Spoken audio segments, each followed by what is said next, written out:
على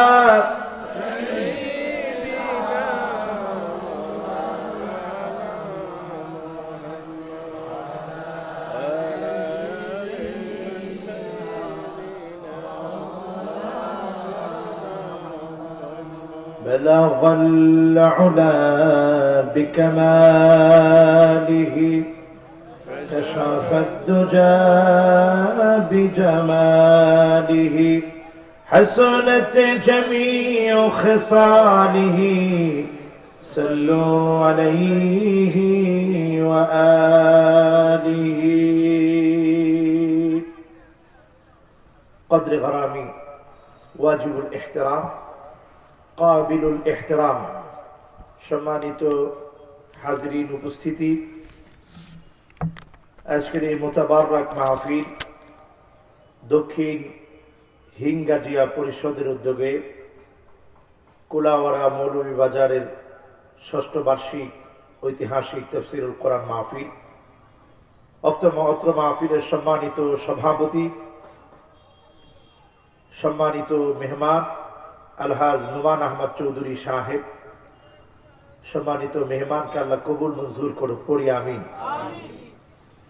আজকের মাহফিলের সম্মানিত উদ্বোধক জনাব হযরত মাওলানা আব্দুল মুন্তাকিম সাহেব, অধ্যক্ষ হিঙ্গাজিয়া সিনিয়র মাদ্রাসা, আল্লাহ পাক যেন উনাকেও হায়াতে তয়্যিবার সাথে আল্লাহ কবুল করে, পড়ি আমিন। মাহফিলে ইনশাআল্লাহ আলোচনা রাখবেন পুরো সিলেট জুড়ে অত্যন্ত খ্যাতি যশ সম্পন্ন পতিত যশা বিজ্ঞ আলেমে দ্বীন হযরতুল আল্লাহ মাওলানা হাফিজুর রহমান সাহেব। তিনি ইনশাআল্লাহ আপনাদেরকে নিয়ে কথা বলবেন। আপনাদের এই মাহফিলে আরো আলোচনা করবেন হযরত মাওলানা রবিউল করিম বিন ইয়াকুব সাহেব, সুদূর পাবনা থেকে তিনি আসবেন, কথা বলবেন।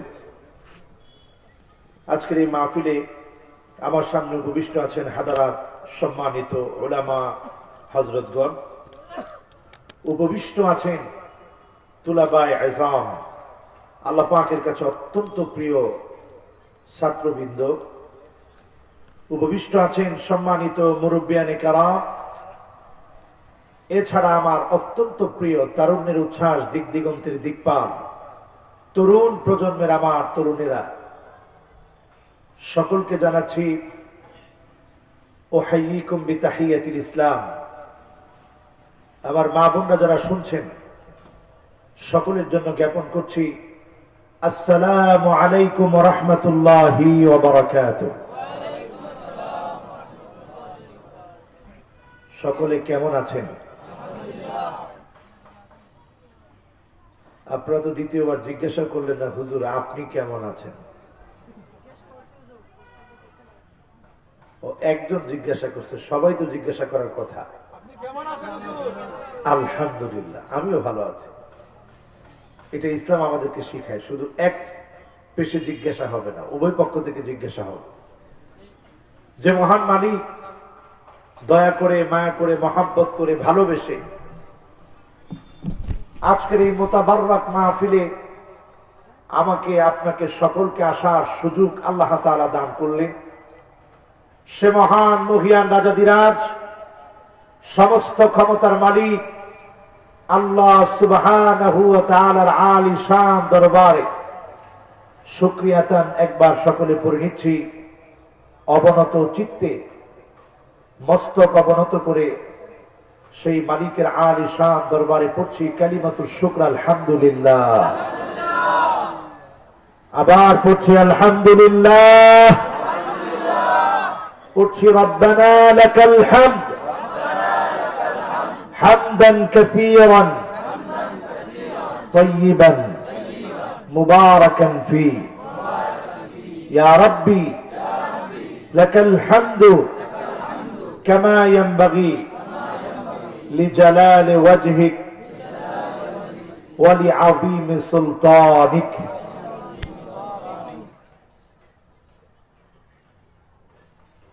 আল্লাহ পাকের প্রশংসা আদায় করে দুরূদ ও সালাম পড়ছি সাইয়্যিদুল মুরসালিন খাতামুন নবিয়্যিন ইমামুল মুরসালিন ওয়ান নবিয়্যিন आफताबुन नबुव्वह, शहंशाह दू जहां, आका नमदार ताजदार मदीना, इमामुना हबीबुना कुदवतुना रसूलुना मुहम्मदुर रसूलुल्लाह সাল্লাল্লাহু আলাইহি ওয়াসাল্লাম। বিশ্ব নবীর নামটা শুনে দরুদ পড়তে কি ভালো লাগে? কেমনে বুঝবো? মোহাব্বত নিয়ে পড়ছেন সবাই? যারা দাঁড়িয়ে আছেন আপনারা কি মোহাব্বত নিয়ে পড়ছেন? একটু কি বসা যাবে? আসেন, জায়গা তো খালি আছে, জায়গাটা খালি আছে, আসেন। আমরা আলোচনা শুরু করার আগে, এই যে এখন অনেকে চলে যাচ্ছে, আহারে আহারে মানুষ, আহারে মুসলমান, চিন্তা করেন। এতক্ষণ দাঁড়া করাই রাখছিলাম, এটা এক ভালো ছিল, দাঁড়াই থাকেন আপনারা। চিন্তা করেন, সুন্দর জায়গা খালি আছে, এই জায়গা রাইখা তারা চাতক পাখির নেই দাঁড়িয়ে দাঁড়িয়ে শুনতেছে। এমন যদি হতো ঠিক আছে, জায়গা নাই, আমরা দাঁড়ায় শুনবো, দাঁড়ায় নাই লাগলে আরো কষ্ট করে শুনবো, কিন্তু জায়গা রেখে কি দাঁড়ায় থেকে শোনার কোন দরকার আছে? আল্লাহ রাব্বুল আলামিন সূরা আম্বিয়া শুরুতে জানায় দিলেন, ইকতারাবা লিন-নাসি হিসাবুহুম ওয়া হুম ফি গাফলাতিন মু'রিদুন।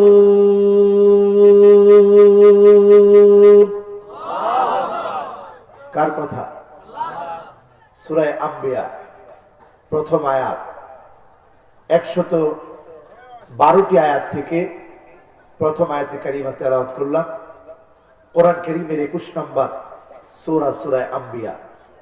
নবিয়্যুনের বহুবচন আম্বিয়া, যেই সূরাতে আল্লাহ রাব্বুল আলামিন একজন নয়, দুজন নয়, 16 জন নবীর কথা বলে বিশ্ব নবীর মনটা যখন মর্মাহত, কাফেররা যখন ক্রমশ আঘাত করছে চারদিক থেকে, বুড়িগুলো যখন মোবারক ঘাড়ের উপরে নামাজরত অবস্থায়, সাজদারত অবস্থায় চাপিয়ে দিচ্ছে, কণ্ঠকাকীর্ণ পথ মারিয়ে যখন ইসলামের দাওয়াত চলছে,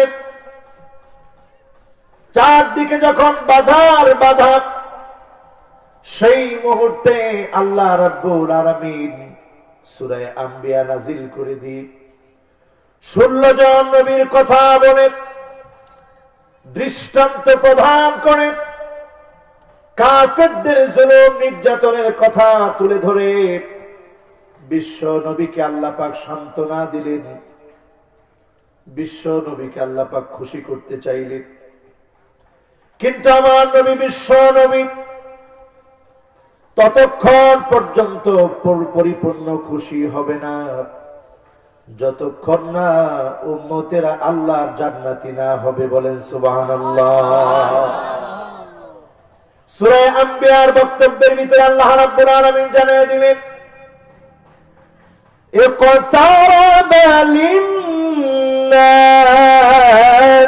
হিসাবুহুম ওয়া হুম ফি গাফলাতিন মু'রিদুন।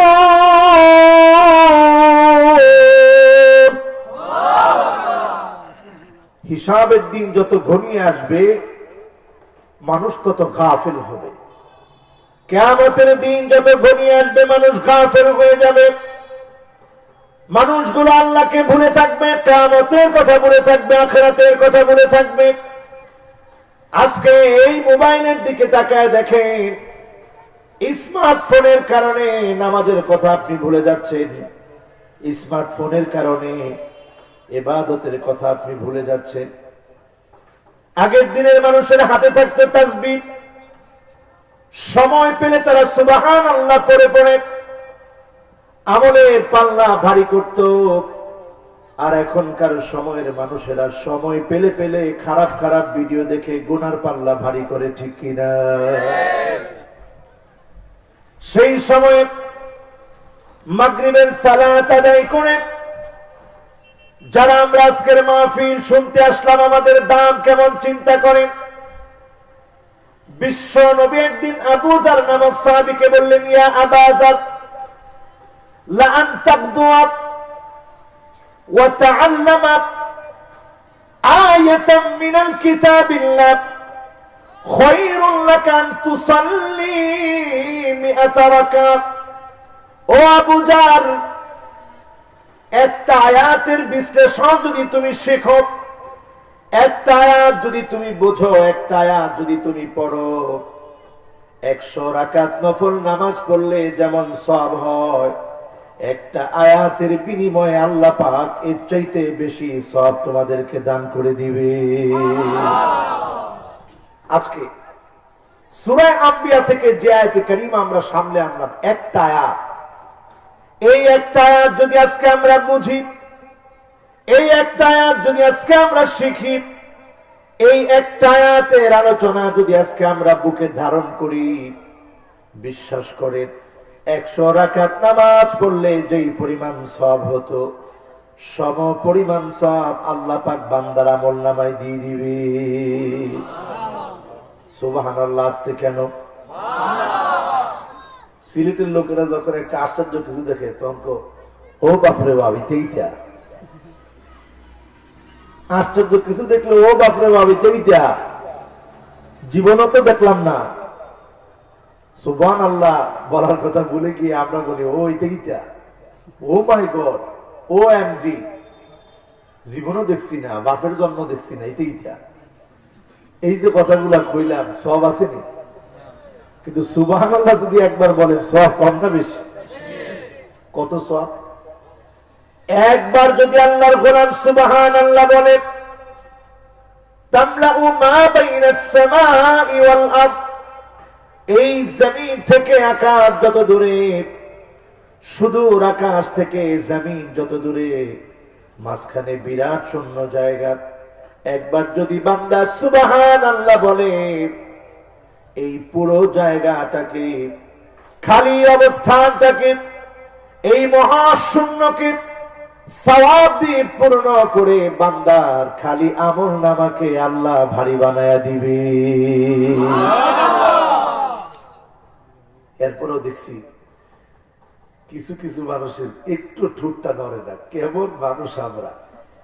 আল্লাহ মানুষের 4টা কথা কইছে, وَكَانَ الْإِنسَانُ عَجُولًا, মানুষ রে তোরা বড় তাড়াহুড়া করিস। তাড়াহুড়া আমাদের মধ্যে আছে না নাই? অনেকে এখনই তাড়াহুড়া শুরু করছে, কোন সময় হুজুর ওয়াজ শেষ করব আর তাড়াতাড়ি করে বাড়ি যাবো, খানি খাবো, বাড়ি যাইরাম খানা খাইরাম, এই চিন্তা অনেকের ভিতরে ঢুকে গেছে। তাড়াহুড়া আমাদের ভিতরে আছে না নাই? 2 নাম্বার মানুষের বদ বৈশিষ্ট্য হল وَكَانَ الْإِنسَانُ قَتُورًا,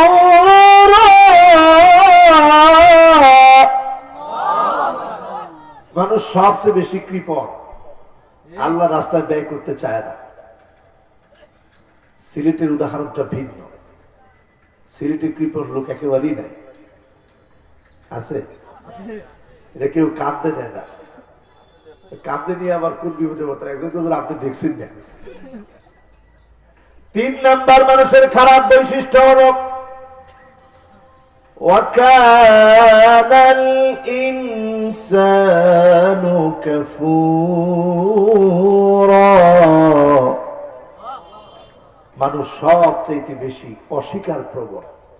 এত নিয়ামত আল্লাহ দেয়, দেওয়ার পর একটু পরে কয় কষ্ট করি বড় লোক হয়েছে। এটা এমনি নেই, কত কষ্ট করছি।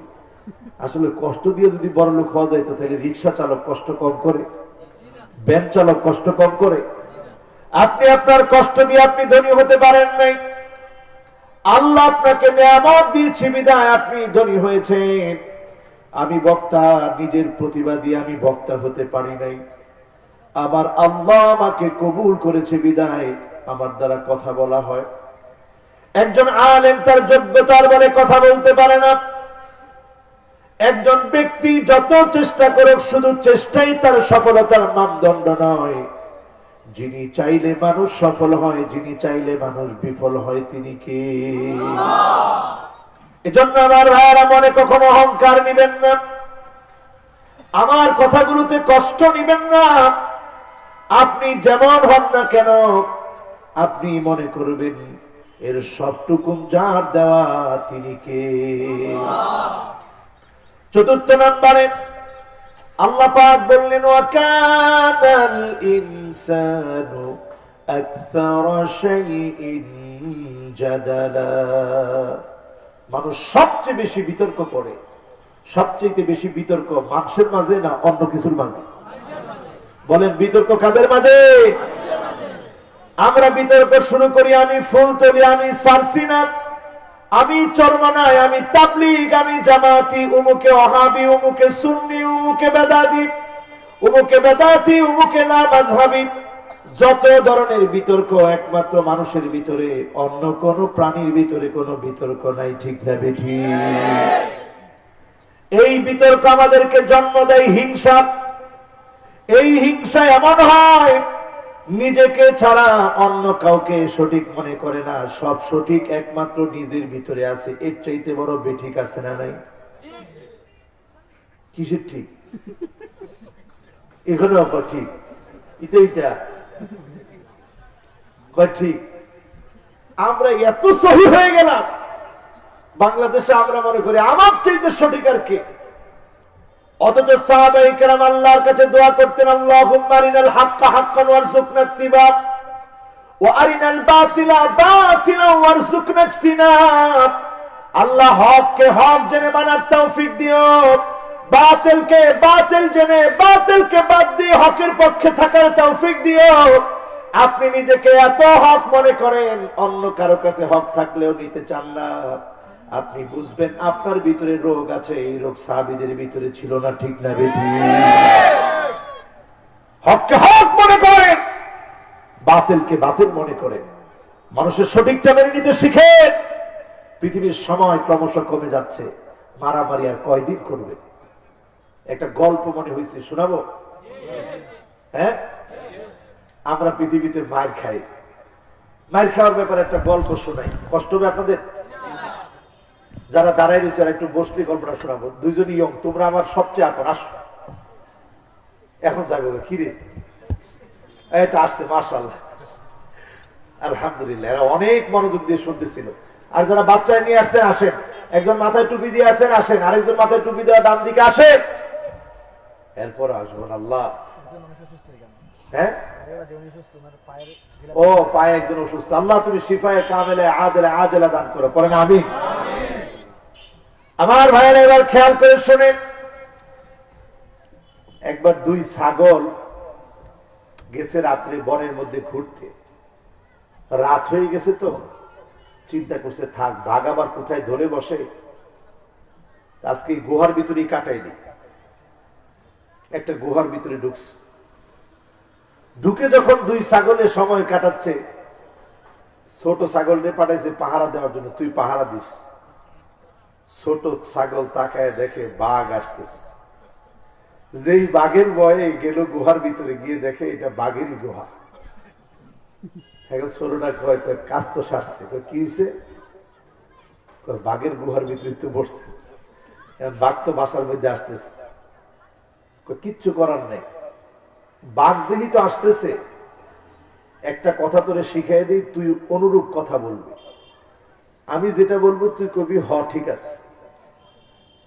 এবার বাঘ যখন কাছাকাছি আসছে, বড় ছাগলটা বলতেছে, অনেক দিন হলো বাঘটা খাই না, আজকে যেহেতু সুযোগ পাইছি, বাঘটা খালি গলাটা ঢুকালি খাব। ছোটটা কয় ঠিক আছে, ঠিকই কইছে। বাঘ চিন্তা করলো, বাপরে বাপ, আমার সে বড় দানবটা এই বনের মধ্যে আসলো কোত্থেকে? বাঘ পিছনের দিকে দৌড়। দেখা হয়েছে বানরের সঙ্গে। বানর বলতেছে, জাম কই? কই আর জামো, এমন দানব গেছে আমার বাসার ভিতরে, আমার গলা ছিঁড়ে খেলো। আরে না, একটু আগে দেখছি দুইটা ছাগল গেছে, আপনারা ব্যাকল বানাইছে। দেখছেন আমাদের মারামারিতে কি হয়, রেজাল্টটা একটু পরে বুঝবেন। আরে একটু আগে দুইটা ছাগল দেখছি গেছে, আপনাদের বোকা বানাইতে। আসলে কোনো দানব টানব নয়, ছাগলে আপনাদের ব্যাকর বানাইছে, কিন্তু বাঘের মনের ভয় কাটে নাই।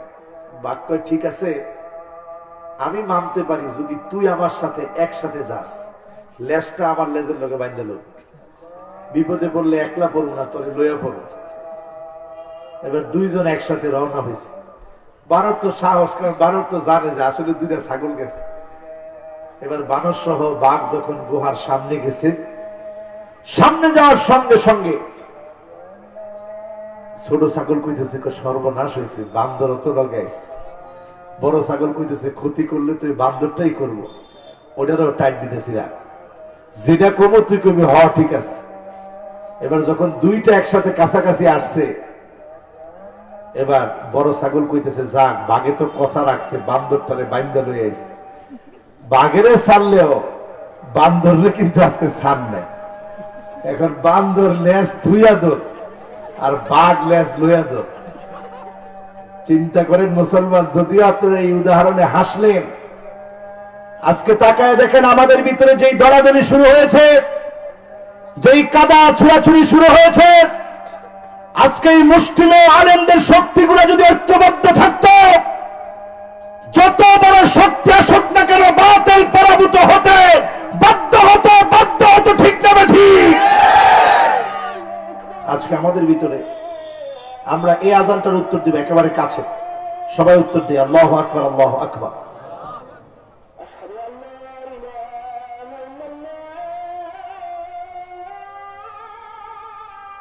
আশহাদু আল্লা ইলাহা ইল্লাল্লাহ।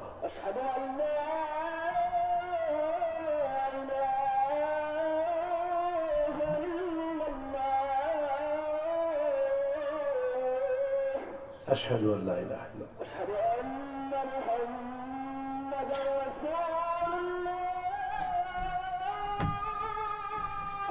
أشهد أن محمد رسول الله.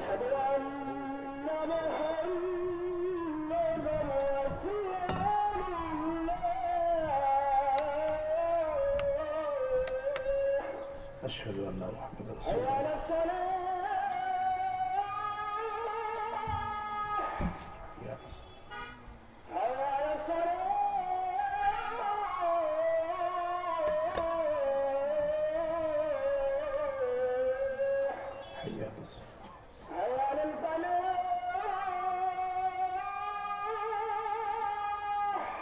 لا حول ولا قوة.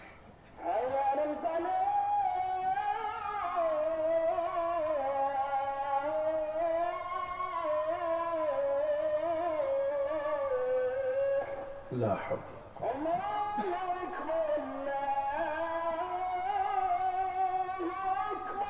الله أكبر، الله أكبر.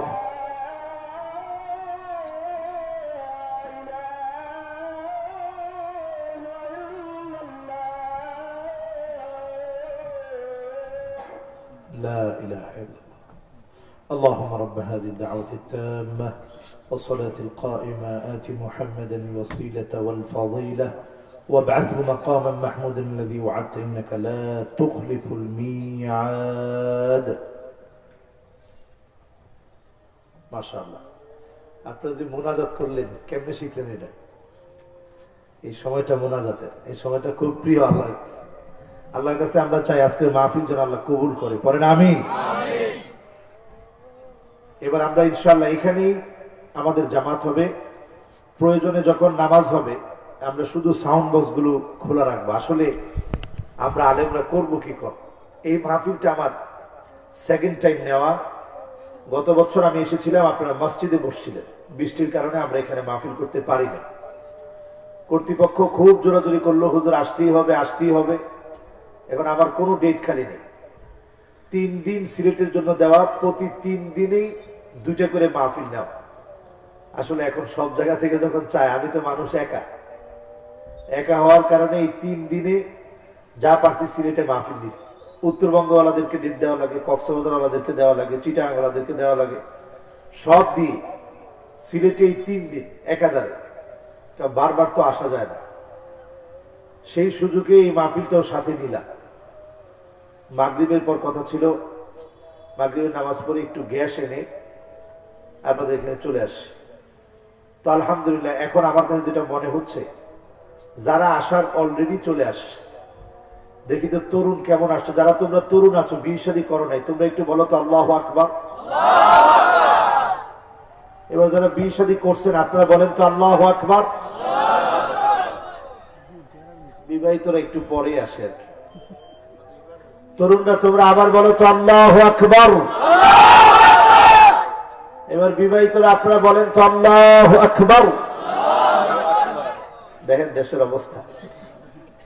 আপনারা মনে মনে কোন তরুণরা ভালো না, দেখেন তরুণরা ভালো না খারাপ, বলেন ভালো না খারাপ। আমরা হ্যাঁ ওনারা দুইবার কইছে। আসুন আমার ভাইরা, কিয়ামতের সময় যত কাছে তত আমাদের গাফলতি বেড়ে যাবে। এখন গাফলতি কমছে না বাড়ছে? বলেন গাফলতি কমছে না বাড়ছে? আজকে তাকায় দেখেন পৃথিবীর দিকে, সিরিয়ার দিকে যখন আপনি তাকাবেন আপনি অবাক হয়ে যাবেন কেমন মার খাচ্ছে সিরিয়ার আমার মুসলমানরা, আমার ভাইয়েরা। তাদের কথা যদি আমরা মাহফিলে স্মরণ না করি, আল্লাহর আদালতে জবাব দিতে হবে। তাদের জন্য যদি আপনার চিন্তা না হয়, আল্লাহর আদালতে জবাবদিহি করতে হবে। সেই সিরিয়ার মানুষের দিকে তাকায় দেখেন 2011 সন থেকে সিরিয়া মার খাচ্ছে। আজকে 2020 চলতেছে, সুদীর্ঘ 9টা বছর ধরে সিরিয়া মার খেয়ে যাচ্ছে। এই সংকট যদি কাটিয়ে উঠা না যায়, 12 বছর যদি সিরিয়া মার খায়, এই পৃথিবীর জন্য ভয়ানক পরিস্থিতি অপেক্ষমান রয়েছে। আল্লাহর হাবিব বলেছেন 12 বছর সিরিয়া মার খাবে। আল্লাহর হাবিব বলেছেন 12 বছর সিরিয়া মার খাবে।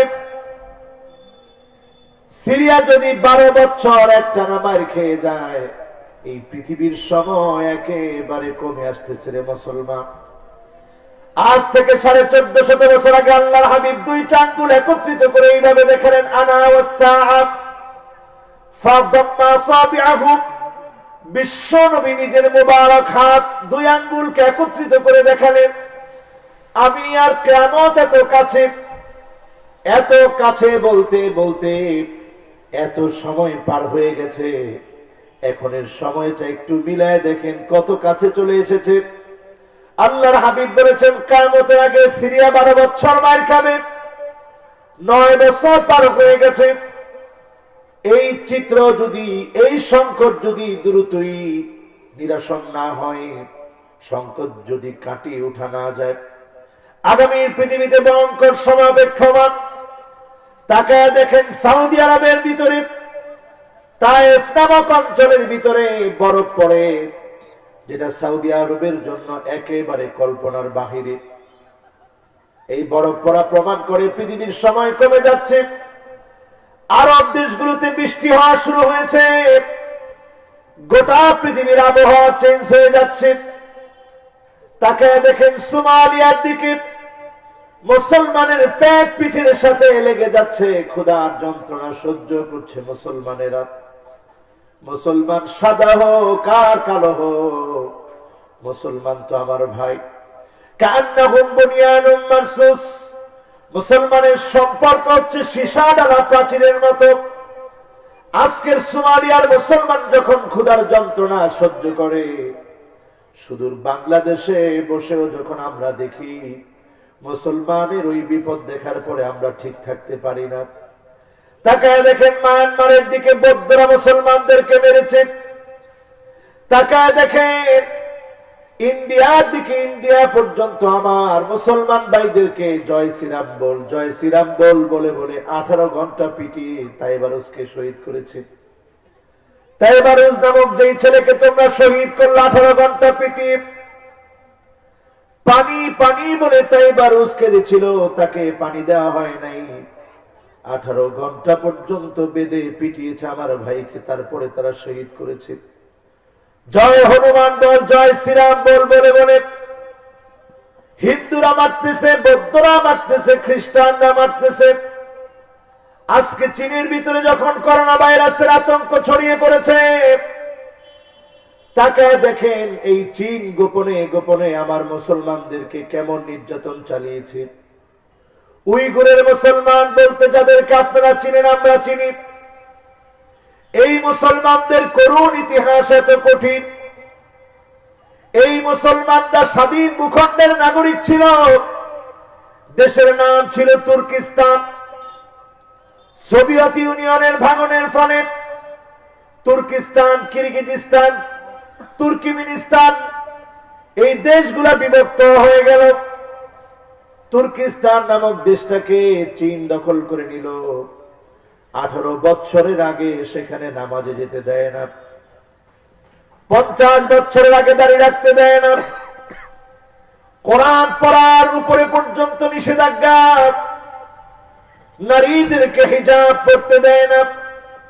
তুর্কিস্তানের অনেক ছাত্রদের সঙ্গে মিশরে পড়েছি, এমনও ছাত্র আছে জিজ্ঞাসা করেছি কেমন করে কোরআন মুখস্থ করেছ? ছাত্র জবাব দিয়েছে, বাহির থেকে দরজা তালা মারা ছিল, ভিতরে বসে বসে কোরআন কারীম পড়ে পড়ে মুখস্থ করেছি। এমনও বৃদ্ধ মানুষ আমার জীবনে দেখেছি আল আজহার বিশ্ববিদ্যালয়ে, 60 বছর বয়স হয়ে গেছে, এখনো পর্যন্ত ছাত্র। বললাম এই বয়সটা তো নাতি নাতকর নিয়ে থাকার সময়, কেন এখনো তুমি এখানে? উত্তর দিয়েছে, আমি যদি আমার তুর্কিস্তানে চলে যাই সেখানে আমাকে নামাজ পড়তে দিবে না, ইবাদত করতে দিবে না, বন্দেগী করতে দিবে না। আমি চাই আমার সারাটা জীবন আল্লাহকে দেখে দ্বীনের পথে চলে যাই। যদি আমার মৌত হয়ে যায় আল্লাহ পাক যেন তালিবুল ইলম অবস্থায় মৃত্যু দিয়ে দেয়। এই অবস্থা যখন সারা পৃথিবীতে বিরাজমান,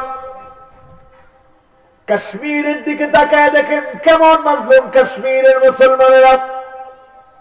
পাশের দেশ হয়ে কাশ্মীরের পক্ষে আমরা একটা কথাও বলতে পারি না, এমন মুসলমান আমরা। সারা দুনিয়াতে যখন এই পরিস্থিতি চলছে, সারা দুনিয়াতে যখন মুসলমান মার খাচ্ছে, সেখানে আমাদের মতো বদ্বীপের মতো ছোট্ট একটা দেশ, চারপাশে হিন্দু বৌদ্ধ মুসলিমদেরকে দিয়ে ঘেরাও করা, কেমন যেন মালিকের মায়া লেগে গেছে। আমার দেশে আল্লাহ পাক এখনো বড় কোনো আযাব দেন নাই। আযাব না পাওয়ার কারণে অনেক সময় আমরা দেখি জালেমরা যেন ভুলে গেছে আযাব আল্লাহ দিতে পারেন, জালেমরা যেন বিলকুল ভুলে গেছে আযাব আসতে পারে। আযাব দেওয়ার জন্য যিনি যথেষ্ট তিনি কে? যথেষ্ট না আমার আল্লাহ? বলেন যথেষ্ট না?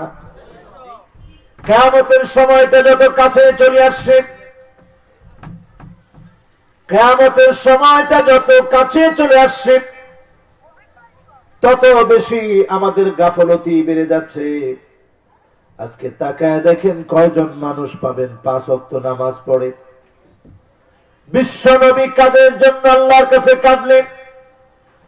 বিশ্ব নবী তো আমাদের জন্য আল্লাহর কাছে কাঁদলেন, সিজদায় পড়ে পড়ে আমাদের জন্য কাঁদলেন। আল্লাহর নবী কিন্তু আমাদেরকে দেখেন নাই, কিন্তু যখনই সিজদায় যেতেন আল্লাহুম্মা উম্মতি আল্লাহুম্মা উম্মতি বলে বলে বিশ্ব নবী আমাদের জন্য কেঁদেছেন। কেন আমাদের জন্য এত পরিমাণ কেঁদেছেন? এই জন্য কেঁদেছেন কারণ বিশ্ব নবী জানতেন উম্মত এমন এমন কাজ করবে যে কাজগুলোর কারণে উম্মত জাহান্নামের দিকে যাবে। আজকে মুসলমান একটু তাকায় দেখেন উম্মত কত জাহান্নামের দিকে দৌড়াচ্ছে। পালা গানের নাম করে মহিলা আল্লাহকে গালি দিচ্ছে, ভক্তিমূলক গানের নাম করে মহিলা আল্লাহকে গালি দিচ্ছে, বাউল গুলা আল্লাহকে গালি দিচ্ছে। আর এমন আমাদেরকে কটাক্ষ করে কথা বলছে, তাদেরকে আমার দেশের সংস্কৃতি বলে বাঁচানোর চেষ্টা করতেছে। কিন্তু যাদের দ্বারা আল্লাহর কোরআনের কথা প্রচার হতো তাদেরকে সম্মান দেওয়া হয় নাই, তাদেরকে সম্মানিত করা হয় নাই, ঠিক না বেঠিক? ও মুসলমান, বিবেকে একটু নাড়া দেন। আপনাদের পালা গানের নাম করে, পালা গানের নাম ভাঙিয়ে আল্লাহকে গালি দেওয়া, পাল্টা পাল্টি দুইটা পক্ষ দাঁড় করানো। একজন হচ্ছে পরমের পক্ষে, পরম মানে আল্লাহকে বানিয়েছে। আরেকজন হচ্ছে পরমের বিপক্ষে, জীবের পক্ষে। জীব মানে মানুষ, মানুষ হয়ে মানুষের পক্ষে একজন দাঁড়িয়েছে, আরেকজন পরমের পক্ষে দাঁড়িয়েছে, একজন পরমের বিপক্ষে দাঁড়িয়েছে। একজন গায়ক অথবা গায়িকা পরমের বিরুদ্ধে বলবে মানে আল্লাহর বিরুদ্ধে বলবে। এত বড় আসপর্দা কে তোমাকে দিয়েছে? সংস্কৃতির নামে যদি এইরকম পালাগান চলে, নিঃসন্দেহে এই পালাগান যারা শুনবে ও তানাজ্জাবিহি, পালাগান থেকে যারা মজা নিবে, ঈমান নষ্ট করে বাড়িতে ফিরবে, একটারও ঈমান থাকবে না, ঠিক না বেটি? কিসের পালাগান? পালাগানের মধ্যে দাঁড়িয়ে এক মহিলা বলতেছে, আল্লাহ তো সাহস কত। নাউজুবিল্লাহ। আমি কথাগুলো উচ্চারণও করতে চাই না, কারণ এই সমস্ত জাহেল, এই সমস্ত নাদান, এই সমস্ত মহিলাদেরকে সব গালি দেওয়া যায়।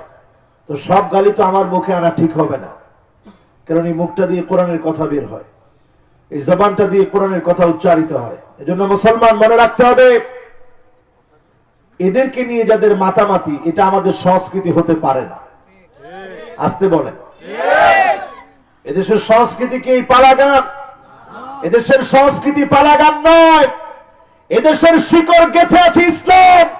এদেশে আজকে ইসলাম ঢুকে নাই, যুগ যুগ ধরে দেশে ইসলাম প্রচারিত হয়েছে, ঠিক না বেঠিক? তাকায় দেখে আমাদের সংস্কৃতি, আমাদের দাওয়াতে, আমাদের ব্যবসায় মুসলমানদের কত অবদান ছিল বহু আগ থেকে। কক্সবাজারে যখন ব্যবসায়ীরা আসছে, সিলেটের অনেক ইতিহাস আছে আপনারা জানেন, আজকে সিলেটেরটা নাই বললাম।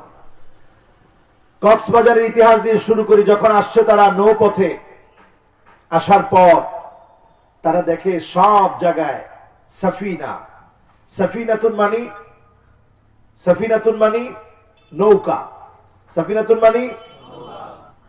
তো আরবের লোকেরা হেসে হেসে বলতেছে, কিরে, আমরা তো আমাদের আরব দেশে মরুভূমিতে উট ছাড়া আমাদের কোনো বাহন নাই। উটের মধ্যে উটনি যেটা, এটার আরবি হচ্ছে নাকা। বলতেছে, দেখছো আরব দেশে আমরা উটনির উপরে চড়ি, আর এখানে মানুষ সাফিনা দিয়ে চলে, কারণ সব দিকে সমুদ্র। তো তারা মজা করেই বলতেছিল, আমাদের আরব দেশের উটনি নাকা, আর এই বাংলাদেশের নাকা হচ্ছে এই সাফিনা। তখন নৌকাকে তারা নতুন করে বলল, হ্যাঁ দিহি নাকা, এটা একটা উটনি। ওইখান থেকে শুরু হয়ে গেছে নৌকা। কি শুরু হয়েছে? নৌকা। নৌকা শুরু হওয়াটাও কিন্তু ওই আরবদের থেকে। আরবরা এসে বলছে হ্যাঁ দিহি নাকা, ওইখান থেকে হয়েছে নৌকা। ওই আরবের লোকেরা যখন দাওয়াত নিয়ে গেল কুমিল্লায়, লোকদেরকে আদর করে, মহব্বত করে, ভালোবেসে, আরবের লোকেরা বলতেছিল, ব্যবসা বাণিজ্য করে, দাওয়াতও দেয় ইসলামের দিকে। মুসলমান হওয়ার পরই বঙ্গদেশের বর্তমান যেখানে কুমিল্লা, এখানে লোকদেরকে আরবরা ডেকে ডেকে বলতেছিল, কুম লিল্লাহ, আল্লাহর জন্য দাঁড়াও, নামাজ পড়ো। কুমিল্লার লোকেরা কয়, যাক ভালোই তো হয়েছে, কুম লিল্লাহ, কুম লিল্লাহ, যাক আমাদের জায়গার নাম কুমিল্লা। এরা একটু চালাক তো, এটা ক্যাচ করে ফেলছে। ক্যাচ করে তারা নাম দিয়ে দিছে কুমিল্লা। তাহলে কুমলিল্লা থেকে আসলো কুমিল্লা। যে সাবা, আরবের সাবা নামক অঞ্চল এখনো আছে, সেই সাবা নামক অঞ্চল থেকে লোকেরা যখন আসছে দাওয়াত দিতে ইসলামের, বর্তমানে এই জায়গার লোকেরা তখন তাদেরকে আদর করে বলল সাবা উর। উর মানে অঞ্চল।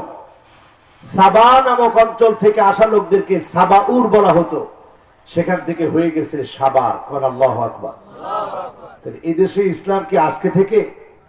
বলেন আজকে থেকে? এদেশের ইসলাম আমার ভাইয়ের আজকে থেকে নয়। এদেশের সংস্কৃতি পালাগান নয়, এদেশের সংস্কৃতি মিউজিক নয়, এদেশের সংস্কৃতি ডিজে গান নয়, এদেশের সংস্কৃতি হলো মসজিদে মসজিদে ধ্বনিত হওয়া আযান। এদেশের সংস্কৃতি হলো আমার তাহজিব তামাদ্দুন হলো ইসলাম নিয়ে চলা, আমার তাহজিব তামাদ্দুন হলো কোরআনের পথে চলা, আমার তাহজিব তামাদ্দুন হলো কোরআনের সংস্কৃতি মেনে নেওয়া। আজকের মুসলমানদের দিকে তাকায় দেখেন, বহু মুসলমান এখন এটা ভুলে গেছে, ঠিক না বেঠিক? আমরা গাফেল হয়ে যাব। আজকে কেমন গাফেল হলাম? বাহিরে যদি ডিস্টার্ব হয় তাহলে সাউন্ড বক্স দিলেই হবে। নামাজ শেষ, খবর আসছে না নামাজ শেষ হয়েছে কিনা? নামাজের ক্ষতি করা যাবে না। আসলে আপনাদেরকে আরেকটা ডেট দিব না ইনশাল্লাহ, ওইটা একেবারে আপনাদের জন্যই। তাইলে দিনের বেলা ইনশাল্লাহ দুইটার একটা করতে হবে আর কি। আপনাদের কষ্ট হবে না তো ইনশাল্লাহ? দিনে মাহফিল করবেন, রাত্রে মাহফিল করলে তো অনেকে ডিস্টার্বও হয়। এখন বাংলাদেশের সব জায়গায় দিনে মাহফিল হয়, লাখ লাখ লোক হয় আলহামদুলিল্লাহ। তো সিলেটের ভিতরে এটা বেশি চালু করবেন। রাত্রে কাজ হচ্ছে ঘুমানো, দিনের কাজ হচ্ছে কর্মতৎপর থাকবেন, কাজবাজ করবেন, মাহফিলে কথা শুনবেন, নিবেন, করেন ইনশাআল্লাহ। আমার ভাইয়েরা, আমার বন্ধুরা, চিন্তা করেন, খেয়াল করেন, পৃথিবীর সময় যখন শেষের দিকে, আমার আপনার করণীয় কি, কর্তব্য কি? দাজ্জালের ফিতনা চারদিকে ছড়িয়ে যাচ্ছে। আজকে দাজ্জালের ফিতনা ছড়ায় দেওয়ার জন্য ইলুমিনেটি কাজ করতেছে, ব্ল্যাক ম্যাজিক কাজ করতেছে। ব্ল্যাক ম্যাজিককে ছড়িয়ে দেওয়া হচ্ছে, কালো জাদুকে ছড়িয়ে দেওয়া হচ্ছে। তাকিয়ে দেখেন গোটা পৃথিবীতে কিছু সিম্বল, কিছু সাইন ছড়িয়ে দেওয়া হচ্ছে। মিউজিক গুলাকে সব দিকে এখন ছড়িয়ে দেওয়া হচ্ছে। গানের নামে ঢুকেছে ডিজে।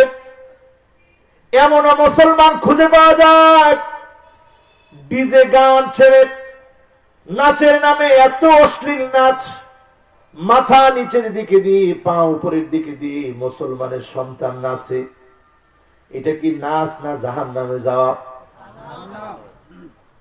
হাদিসের ভিতরে স্পষ্ট এসেছে, মানুষগুলা কিয়ামতের দিন তিন ভাবে আল্লাহর সামনে আসবে। সিনফান মুশাতান, এক বাঘ আসবে পায়ে হেঁটে হেঁটে। সিনফান রুকবানান, আরেক বাঘ আসবে আল্লাহর দামি দামি আরোহণে আরোহণ করে। যে আমল আমাদের এই আমল দিয়ে আশা করতে পারি না, আল্লাহর আরোহণে চলে হিসাব দিতে যাব, চড়ে হিসাব দেওয়ার জন্য যাব, এটা এই ক্ষুদ্র আমল দিয়ে আশা করা যায় না। আরেকটা গ্রুপ আসবে, সিনফান আলা উজুহিহিম, নিজেদের চেহারার উপরে ভর করে, চেহারার চামড়ার উপরে ভর করে করে আসবে। সাহাবায়ে কেরাম শুনে মাত্র, শোনা মাত্র কান্না শুরু করলেন, ইয়া রাসূলুল্লাহ, কেমন করে চেহারার চামড়া দিয়ে মানুষেরা আল্লাহ পাকের কাছে হিসাব দিতে আসবে?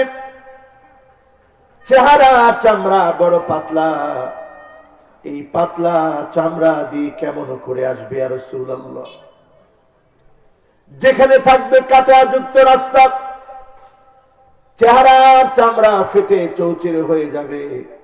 সাহাবায়ে কেরামের কান্না দেখে রাসূল বললেন, রে সাহাবীরা শোনো, যে আল্লাহ রাব্বুল আলামিন দুনিয়ার জীবনে পা দিয়ে হাঁটাতে সক্ষম ছিল, মানুষের পাপের কারণে সেদিন মানুষের চেহারার চামড়া দিয়ে যিনি হাঁটাতে সক্ষম তিনি কে? বিশ্ব নবী, নবী কুলের সম্রাট,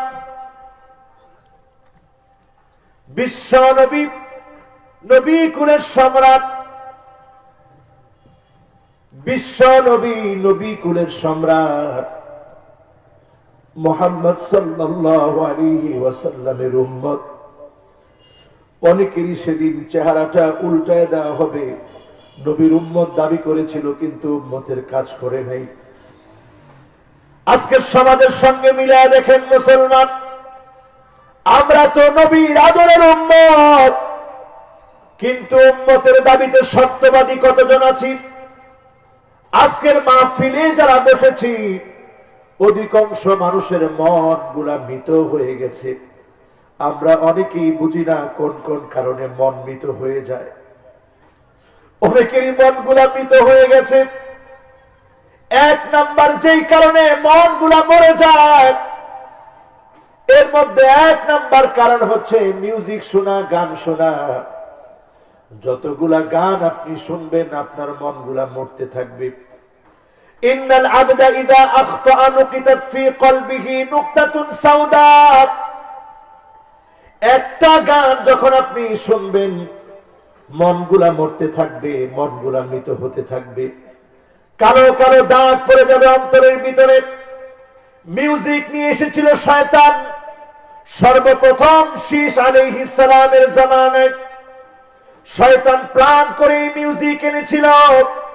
উদ্দেশ্য ছিল মানুষকে এমন ভাবে মিসগাইড করা, প্রথমে আখিরাত ভুলিয়ে দেওয়া, আল্লাহর প্রতি ভালোবাসা দূর করে দেওয়া, নবীদের প্রতি বিরুদ্ধাচারণ করা। চতুর্থ নম্বরে গান এই জন্য নিয়ে এসেছিল অন্তরগুলার ভিতরে কালো কালো দাগ ফেলে দেওয়া। পঞ্চম নম্বরে জিহাদের তামান্না হৃদয় থেকে মুছে দিয়ে শয়তান চূড়ান্ত ভাবে সাকসেস হওয়া। ষষ্ঠ নম্বরে গান বাজনা শয়তান এই জন্য নিয়ে এসেছে। গান বাজনা যখন আপনি শুনবেন আপনার হরমোন গুলা জেগে উঠবে। সেক্সুয়াল হরমোন গুলা জেগে ওঠার কারণে আপনি দেখবেন যারাই মিউজিক দিয়ে গান শুনে তারাই খারাপ খারাপ ভিডিও দেখে। শুধু গান শুনে সে থেমে থাকে না, খারাপ ভিডিও দেখে। খারাপ ভিডিও যখন দেখা শুরু করে, চরিত্র নষ্ট না করে থাকে না, আপনার চোখ দিয়ে গুনাহ করালো, কান দিয়ে গুনাহ করালো, অন্তরের ভিতরে কালো দাগ ফেলে দিল।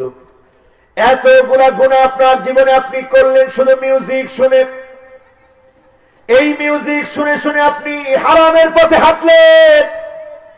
যুবক, তোমাদেরকে লক্ষ্য করে বলছে আজকে থেকে মিউজিক ছেড়ে দাও, কোরআন শুনে শুনে ঘুমাও। তুমি দেখবা তোমার জীবনের দুশ্চিন্তা দূর হয়ে প্রশান্ত মন যিনি দান করে সুন্দর ঘুমের ব্যবস্থা করে দিবেন তিনি কে? আমার ভাইরা যারা আজকের মাহফিলে বসেছেন, গান ছেড়ে দেন। আপনি আমল করেন, 5 ওয়াক্ত নামাজ পড়েন, কোরআন শুনতে শুনতে ঘুমান, গানগুলা ছেড়ে দেন। মানুষের মন